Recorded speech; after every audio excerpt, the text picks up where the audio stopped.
তরুণ মেধাবীরাই বাংলাদেশের পথপ্রদর্শক এমন মন্তব্য করে প্রধানমন্ত্রী তারেক রহমান বলেছেন, সরকারের পরিকল্পনা মতো তৃতীয় ভাষা শেখা, ক্রীড়া, সংস্কৃতি বা উদ্ভাবনী দক্ষতা বৃদ্ধি এবং ভোকেশনাল শিক্ষার সমন্বয় ঘটলে বিশ্বের যে কোনো প্রান্তে সুনামের সঙ্গে এগিয়ে যাবে এদেশের শিক্ষার্থীরা।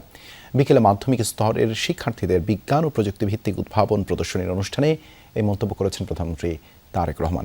এ সময় প্রত্যেক শিক্ষার্থীকে অন্তত একটি গাছের চারা রোপণের আহ্বানও জানান সরকার প্রধান। মেধা, বিজ্ঞান, উদ্যোগ ও উদ্ভাবনের দেশ সবার আগে বাংলাদেশ স্লোগানে জাতীয় পর্যায়ের স্টার্টআপ বিজ্ঞান প্রকল্প ও উদ্ভাবনী ধারণা প্রদর্শন এবং বৃক্ষরোপণ কর্মসূচির উদ্বোধন অনুষ্ঠান। বাংলাদেশ চীন মৈত্রী সম্মেলন কেন্দ্রের এ আয়োজনে প্রধান অতিথি প্রধানমন্ত্রী তারেক রহমান।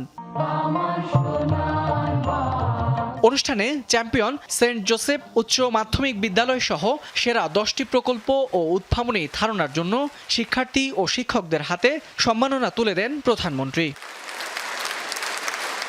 পরে মূল অনুষ্ঠানে দেয়া ভাষণে প্রধানমন্ত্রী বলেন, তরুণ মেধাবীরাই বাংলাদেশের পথ প্রদর্শক। তাদের যোগোপযোগী শিক্ষায় শিক্ষিত হয়ে দেশ গঠনে অংশ নেয়ার আহ্বান জানান সরকার প্রধান।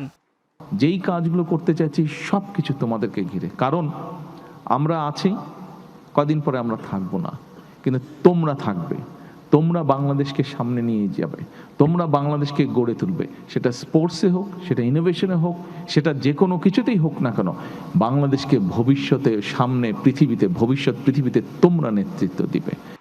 ভাষা শিক্ষা, ভোকেশনাল জ্ঞান অর্জনের পাশাপাশি ক্রীড়া ও সাংস্কৃতিক ক্ষেত্রে দক্ষতা অর্জন করলে এদেশের শিক্ষার্থীরা এগিয়ে যাবে বলেও প্রত্যাশা প্রধানমন্ত্রীর। ক্লাস 6 থেকে আমরা একদম ক্লাস 10 পর্যন্ত আমরা ভোকেশনালি নিয়ে যাচ্ছি, থিওরি এবং প্র্যাকটিক্যাল দুটো।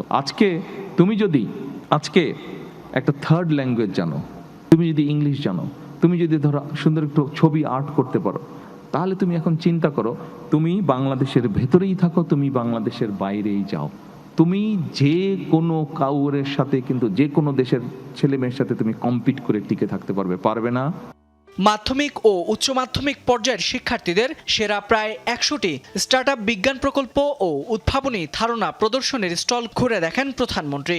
এ সময় প্রদর্শিত বিভিন্ন ধারণা নিয়ে শিক্ষার্থীদের সঙ্গে কথা বলেন সরকার প্রধান।